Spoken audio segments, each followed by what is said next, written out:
ஓகேங்க. இப்ப last time உங்களுக்கு ரீடெக்ஸ் சொல்லும்போது நான் எப்படி சொல்லி கொடுத்தேன் அப்படின்னா, ஒரே ஒரு ஃபோல்டரை வச்சு அது ஆக்ஷன்ஸ் அப்படி இப்படின்னு போட்டுட்டு இருக்கோம். ஓகேவா? இப்ப நமக்கு மல்டிபிள் மேனேஜ்மெண்ட்ஸ் இருக்கு. ஓகேவா? லாஸ்ட் டைம் இது இப்படிதான் அண்டர்ஸ்டாண்ட் பண்றதுக்கு பண்ணோம். ஓகேவா? இதுல இப்ப ஏதாவது புதுசா பண்ண போறோமானா, புதுசுனா எதுவும் பண்ண மாட்டோம். அதே அரைச்ச மாவு தான். என்ன கோடிங்க கொஞ்சம் டிஃப்ரெண்டா பண்ணுவோம். மாடியூல் வந்து எந்த இடத்துல இருக்கணும் அப்படின்ற மாதிரி பண்ணுவோம். எக்ஸாம்பிள், இப்ப காம்போனன்ட்ஸ் அப்படின்றது இந்த டைம் தான் நம்ம அதை செக்ரிகேட் பண்ணணும். ஓகே, அதே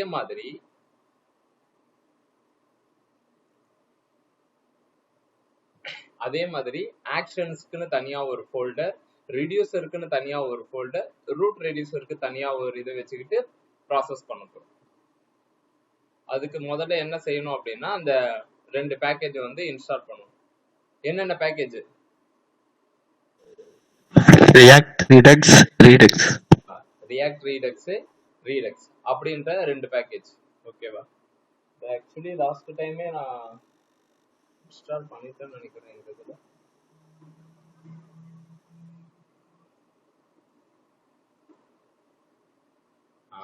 இதுல இருக்கு ரீடெக்ஸ், ரியாக்ட் ரீடெக்ஸ், ரியாக்ட் ரீடெக்ஸ், இந்த 2 பேக்கேஜை இன்ஸ்டால் பண்ணணும். இது கூடவே இன்னொன்று வந்து டங்க் மிடில் வேர் அப்படின்னு சொல்லிட்டு இன்னொரு விஷயம் வரும். அதுவும் நம்ம பண்ணும்போது பார்த்துப்போம். இப்போ நான் பேஸ் மட்டும் நடத்திட்டு இந்த இதை நான் முடிக்கிறேன். காம்போனன்ட்ஸ், நியூ ஃபோல்டர்,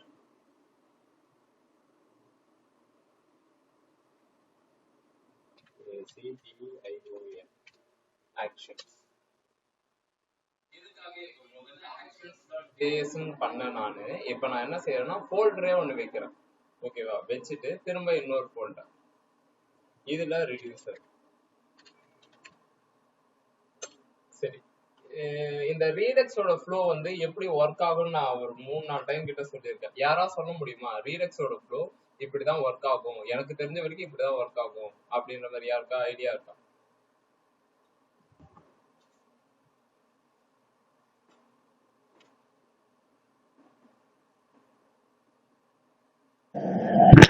நான் சொல்லட்டுமாண்ணா? ஃபர்ஸ்ட் காம்பனன்ட், அடுத்து வந்து ஆக்ஷன், அடுத்து ரெடியூசர், அடுத்து ஸ்டோர், அதுக்கப்புறம் index.js. பேர் என்னது? திருமுருகண்ணா. எந்த இடத்துல நம்ம ஸ்டோரை வந்து கனெக்ட் பண்ணி வைப்போம்?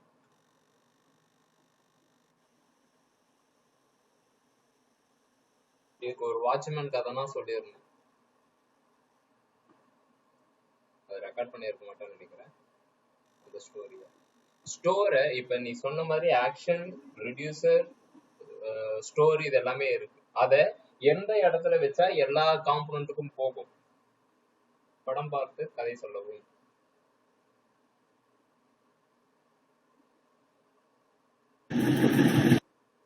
ரூட் ரெடியூசர், இண்டெக்ஸ்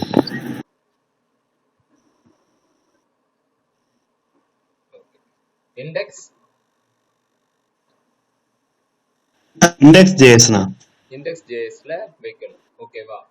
இந்த இடத்துல இருந்து நான் தான் சொன்னேன்ல, இந்த ஆப் அப்படின்ற காம்போனன்ட்டுக்குள்ள தான் நம்மளுடைய எல்லா காம்போனன்ட்டுமே வரும். இந்த அப்ளிகேஷன் கிடையாது, எந்த அப்ளிகேஷனா இருந்தாலும் நீங்க எல்லாத்தையும் app.jsல போட்டுட்டு அதுக்கப்புறம் தான் இங்க கொடுப்பீங்க. அப்படின்னா ஆப் அப்படின்றதுக்குள்ளதான் எல்லா காம்போனன்ட்டுமே இருக்க போகுது. ஓகேவா? அப்படின்னா இதுக்கு மேல நான் எதையா ஒண்ணு எடுத்துட்டு வந்து வச்சுட்டேன் அப்படின்னா அதுக்கப்புறம் தான் இதுவே ஒர்க் அவுட் ஆகும். ஏன்னா ஃபர்ஸ்ட் இது செகண்ட். ஓகேவா? இதுக்கப்புறம் தான்.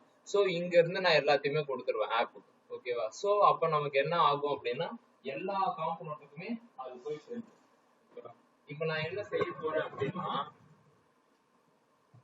ஆக்ஷன்ஸ் ஒண்ணு எழுதியாச்சா? என்னென்ன ஆக்ஷன்ஸ் நம்ம இப்ப வைக்கலாம் அப்படின்னு பாத்தீங்க அப்படின்னா, ஆக்ஷன்ஸ்ல டேஷ்போர்டு இருக்கு, ப்ராடக்ட் இருக்கு, யூசர்ஸ் இருக்கு, வெண்டார் இருக்கு. ஓகே, ஆக்ஷனோட நேம் அந்தந்த காம்போனன்ட்டுக்கு ஏத்த மாதிரி வச்சுட்டா நமக்கு அது ஈஸியா இருக்கும். இப்ப நான் டேஷ்போர்ட் .js அப்படின்னு ஒண்ணு வைக்கிறேன். dashboard.js. அப்புறம் யூசர்ஸ். இதுல கன்ஃபியூஷன் எதுவும் ஆகாதா? ஆல்ரெடி யூசர்ஸ்ல இருக்கு. யூசர்ஸ் அப்படின்றது காம்போனன்ட் ஃபோல்டர்ல ரூட் ஃபோல்டர்ல இருக்கு. ஆக்ஷன்ஸ் அப்படி இந்த யூசர்ஸ் அப்படின்றது ஆக்ஷனுக்குள்ளார இருக்குது. ஓகேவா? நீ ஆக்ஷனுக்கு சம்பந்தப்பட்ட யூசர்ஸ் எடுக்கணும் அப்படின்னா நீ ஆக்ஷனோட ஃபோல்டர் நம்ம சொல்லுவோம் இந்த இடத்துல இருந்து எடுத்துட்டு வாங்க. ஸோ அதுல கன்ஃபியூஸ்னா ஆகாது. ஓகேவா? நீங்க சேம் நேம் எழுதுனாதான் உங்களுக்கு அது கன்ஃபியூஸ் ஆகும்.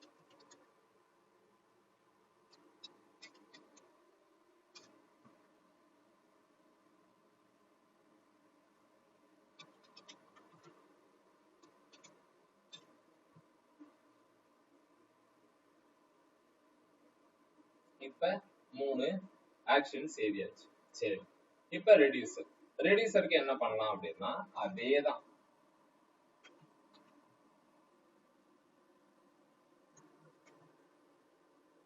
முடிஞ்சு போச்சு. இப்ப எல்லா இதுக்குமே ரெடியூசர்ஸ் இருக்கு.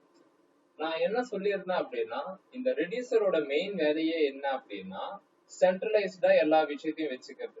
அப்புறம் எதுக்குன்னா இத்தனை ரெடியூசர் ரெடி பண்றோம், ஒரே ஒரு ஆக்ஷன் ஒரே ஒரு ரெடியூசர் இருந்தா எல்லா இடத்துக்குமே போயிடுமே அப்படின்னா அப்படி கிடையாது. இப்ப நான் இந்த இடத்துல யூசர்ஸ்னு வருது. ஓகேவா? யூசருக்கு சம்பந்தப்பட்ட ஆக்ஷன்ஸ் எல்லாம் பர்ஃபார்ம் பண்ணணும் அப்படின்னா ஏன்னா இப்ப நான் இந்த யூசர்ஸ் வந்து நான் ஸ்டேட்டஸ் சேஞ்ச் பண்றேன், இன்ஆக்டிவ் அப்படின்னு பண்றேன் அப்படின்னா இங்க நீங்க ட்ரிகர் பண்ணா இந்த ஆக்ஷன்ல மட்டும் தான் பெர்ஃபார்ம் பண்ணணும். இது பண்ணதுக்கு அப்புறம் இது என்ன செய்யும் அப்படின்னா சென்ட்ரலைஸ்டா மாத்திடும். அதுக்கப்புறம் டேஷ்போர்ட்ல போயிட்டு இன்ஆக்டிவ் யூசர் கவுண்ட் அப்படின்னு பாக்கலாம். ஓகேவா?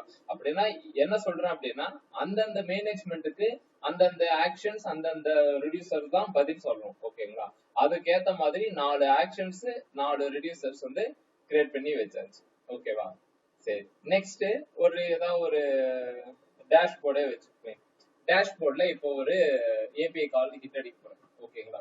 அதாவது எனக்கு இங்க இருந்து லோட் ஆகும் போதே இந்த அப்ளிகேஷன் ஃபர்ஸ்ட் பேஜே நமக்கு என்ன வருது அப்படின்னா இந்த யூசர்ஸ் வெண்டர்ஸ் ப்ராடக்ட்ஸ் இது மூணுத்தையும் கவுண்ட் காட்டுறது. அப்படின்னா கண்டிப்பா அப்ளிகேஷன் லோட் ஆகும் போதே நம்ம என்ன செய்வோம் அப்படின்னா ஏபிஐ கால் ஹிட் அடிச்சு இதனுடைய கவுண்டை வந்து நம்ம காட்டும். இதனுடைய கவுண்ட் எப்படி காட்டுவ? ஒரு இப்ப டம்மி ஜேசன்ல இருக்கிற டம்மி ஜேசன் அதான மறந்துட்டேன்.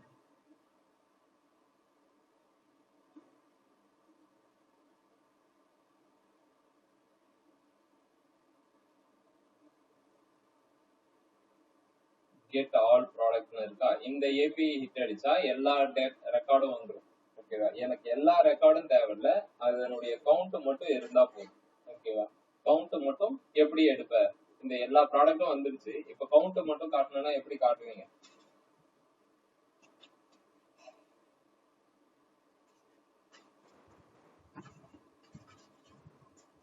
சரி, ஓகே, யோசிச்சுட்டே இருங்க. அடுத்த கட்ட வேலைய ஆக்ஷன்ஸ் வந்து ஃபர்ஸ்ட் நான் எழுதிடுறேன், நீங்க அதை யோசிச்சுட்டே இருங்க.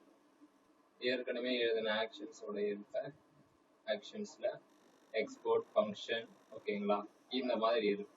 சரி, இந்த மாதிரி எழுதுறதுக்கான காரணம் என்ன? எக்ஸ்போர்ட் எதுக்காக பண்றோம்? Any idea? App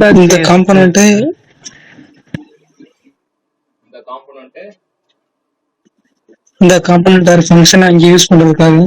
okay, so export அப்படினாலே என்ன அப்படின்னா ஓகே இது நான் தேவையில்லை. டேஷ்போர்ட்ல நான் என்ன செய்யறேன், எக்ஸ்போர்ட் ஃபங்க்ஷன் என்ன எழுத போறேன் அப்படின்னா ஆக்ஷன் அப்படின்றத ப்ராடக்ட்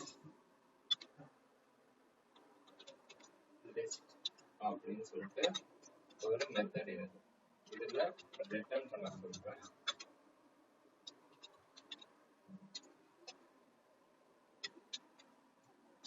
டைப் என்ன டைப்? இதுதான் டைப்னே வச்சு get product list. Okay, payload வேணும்னா அனுப்பிக்கலாம், இல்லைன்னா எம்டியா விட்டு. பேலோட் வேணும்னா அனுப்பிக்கலாம், இல்லைன்னா எம்டியா விட்டு. இந்த மெத்தடை நான் யூஸ் பண்ண போறேன். இது என்ன பண்ண போகுது அப்படின்னா இது ஏபிஐ காலும் இப்ப பண்ணும். ஓகேங்களா? இப்ப நம்ம என்ன செய்யணும் அப்படின்னா இந்த ஃபங்க்ஷன்ஸை டேஷ்போர்ட் எங்க இருக்கு, டேஷ்போர்ட் index.js இந்த இடத்துக்கு வரும்போதே நான் அதை வந்து கால் பண்ணணும். எந்த ஒரு இதையும் நான் ட்ரிகர் பண்ணக்கூடாது. இந்த இடத்துக்கு வரும்போதே இந்த மெத்தட கால் பண்ணணும். எப்படி கால் பண்ணுவோம்? உள்ளார வரும்போதே கால் பண்ணுவோம். யூஸ் எஃபெக்ட்னா அப்பாடா, அது நேத்தாண்டா சொல்லி கொடுத்தேன்.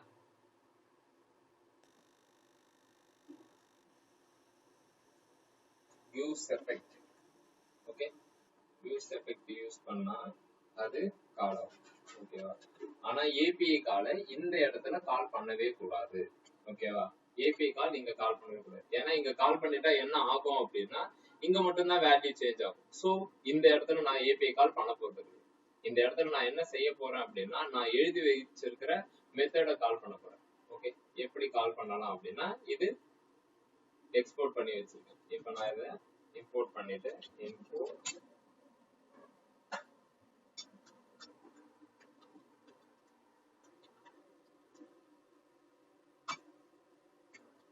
ஏசி கெட் ப்ராடக்ட் லிஸ்ட் அப்படின்னு சொல்லிட்டு ஒரு இதுதான மெத்தடு. இந்த மெத்தட நான் உள்ளார வரும்போதே கால் பண்ண போறேன்.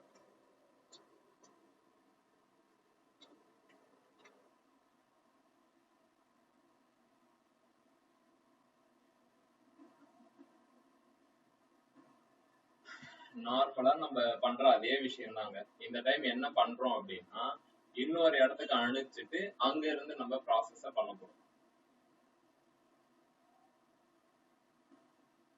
இந்த இடத்துக்கு அனுப்பும்.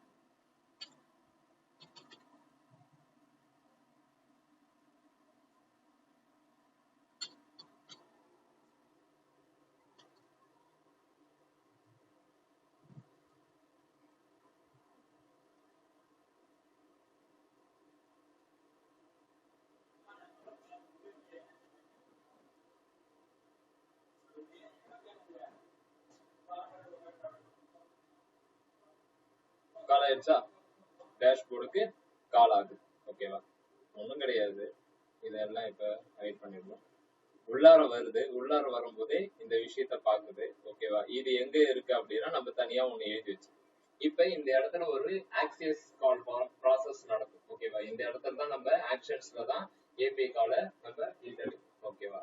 இதுக்கப்புறம் இது எந்த இடத்துல பேசும் அப்படின்னா ரெடியூசர் கிட்ட தான் பேசும். ஓகேவா? ரெடியூசர்ல தான் அது பேசும். டேஷ்போர்ட் ரெடியூசர் இந்த இடத்துக்கு அது வரும்.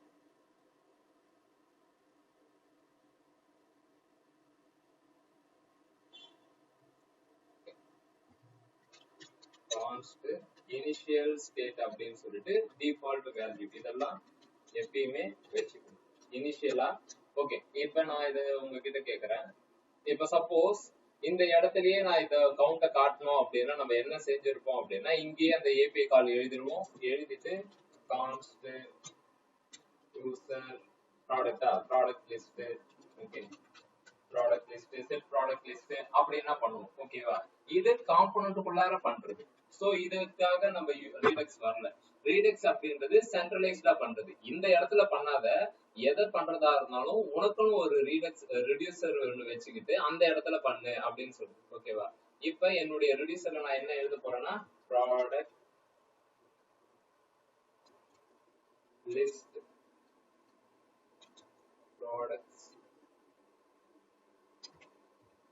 ப்ராடக்ட்ஸ் லிஸ்ட்னு போட்டு ஒரு அரேவை வச்சுக்கிறோம். எதுக்காக அரேவா வைக்கிறோம்? Any idea? இந்த அரேல வந்து எல்லாம் ஸ்டோர் ஆகுமாண்ணா? ஏன் ஸ்ட்ரிங்கா வைக்க கூடாதா? ஏன் அரேவா வைக்கிறோம்னு கேக்குறேன். ஸ்ட்ரிங்கா வச்சானா மல்டிபிள் டேட்டாவை ஸ்டோர் பண்ண முடியாதுண்ணா. ஓகே, சோ மல்டிபிள் டேட்டாவை ஸ்டோர் பண்றதுக்கு இப்படிதான் வைக்கணும். ஓகேங்களா? ப்ராடக்ட்ஸ் லிஸ்ட் அப்படின்னு சொல்லிட்டு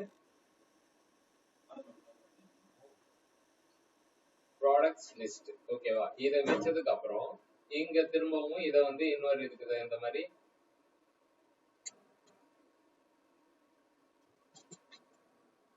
கவுண்டர் ரெடியூசர் பதிலா டேஷ்போர்ட் ரெடியூசர் அப்படின்னு எழுதிக்க வேண்டியதான். இந்த இனிஷியல் ஸ்டேட் வேல்யூவை ஸ்டேட் அப்படின்ற மாதிரி வச்சுக்கிட்டு ஆக்ஷன். இந்த டேஷ்போர்ட் ரெடியூசர்ல 2 பாராமீட்டர் கண்டிப்பா இருக்கணும். ஒன்னு ஸ்டேட் வேல்யூ, இன்னொன்னு ஆக்ஷன். ஓகேங்களா? இந்த ஆக்ஷன் என்னென்ன பண்ணோம் அப்படின்னா மல்டிபிள் ஆக்ஷன்ஸ் வந்து நம்ம வச்சிருக்கோம். இப்ப கெட் ப்ராடக்ட் லிஸ்டா இன்னொரு ஆக்ஷன்ஸ் வந்து எழுதுவோம். என்ன அப்படின்னா get active ப்ராடக்ட் மட்டும் ஏறதுக்கு ஒரு ஏபிஐ கால். அது வந்து ஜஸ்ட் ஆக்டிவா இருக்கிறத மட்டும் தான் எடுத்துட்டு வரும் அப்படின்னா active ப்ராடக்ட் லிஸ்ட் இப்படி இருக்கும். ஓகேவா? இந்த மாதிரி. சோ எல்லாத்துக்குமே எதை பேஸ் பண்ணி அந்த ரெடியூசர் பார்ப்போம் அப்படின்னா என்ன நேம் உள்ள வருதோ அந்த இதை பேஸ் பண்ணி தான் அதை நம்ம ஐயோ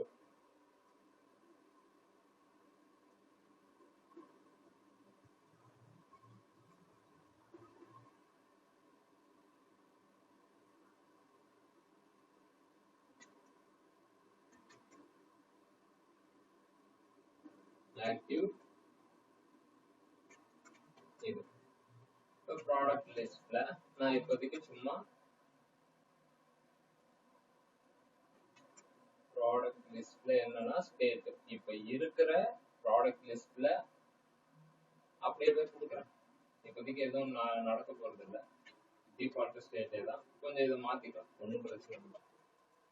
ஓகேவா? இந்த மாதிரி நான் வைக்கிறேன். ஓகேவா? ஒரு ரெடியூசர் வந்து கிரியேட் பண்ணுங்க. இந்த இடத்துல என்ன நடக்கும்ன்றதையும் சொல்லிடுறேன். index.js இருக்குப்பா. இந்த இடத்துல தான் நம்ம ஆக்சியஸ் கால் பண்ணி கொஞ்ச நேரத்துக்கு முன்னாடி அதை தான் பார்த்தோம். ஆக்சியஸ் இங்க இருந்துச்சு, அதெல்லாம் தூக்கியாச்சு. ஓகேவா? தூக்கிட்டு தான் இதை எடுத்து போட்டோம்.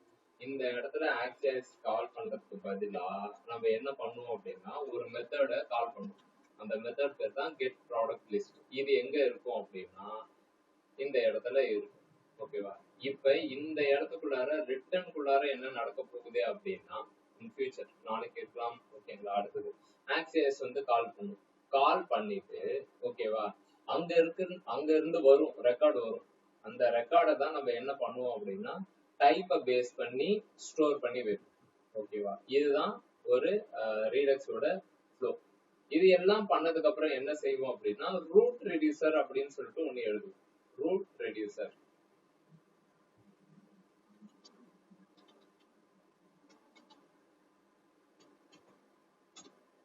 இந்த ரூட் ரெடியூசர்ல என்ன நடக்கும் அப்படின்னா லாஸ்ட் டைம் இங்க பண்ணி வச்சிருக்கோம். ஸ்டோரை கிரியேட் பண்ணிட்டு எல்லா ரெடியூசரையும் கனெக்ட் பண்ணி வச்சிருக்கோம். ஓகேங்களா? இதெல்லாம் நாளைக்கு பார்ப்போம். இன்னைக்கு நீங்க பண்ண வேண்டியது அகைன் ஒரு ரெண்டு விஷயம் தான் சொல்லியிருக்கேன். எனக்கு இந்த ஸ்ட்ரக்சரை ரெடி பண்ணி வச்சிருக்கேன். காம்போனன்ட்ஸ்குள்ளார தனி காம்போனன்ட்ஸ் பிளஸ் ஆக்ஷன்ஸ் இந்த மாதிரி ரெடியூசர்ஸ். இந்த ரெடியூசர்ல எதுவும் போடல. ஓகே, நாளைக்கு அப்படின்ட்டு போட்டுட்டே இருக்கும். இது ஒரு 15 மினிட்ஸ். ஓகேங்களா? இதனுடைய ஃப்ளோ எப்படி இருக்கும் அப்படின்றத நான் தெளிவா சொல்லிட்டேன். இங்க கால் ஆகாது, எல்லாம் ஆக்ஷன்ல போகும். இந்த ஆக்ஷன் வந்து ரெக்கார்டை தூக்கிட்டு போய் இந்த இடத்துல கொடுக்கும். இது வந்து இப்ப ஃபில் ஆயிடும். 30 ரெக்கார்டு அப்படின்ட்டு ஃபில் ஆயிடும். இப்ப இது எல்லாத்தையுமே எல்லா காம்போனன்ட்டுமே எடுத்துக்கிற மாதிரியான ஒரு வழி வந்துடும். அது என்ன அப்படின்றத நாளைக்கு பார்ப்போம்.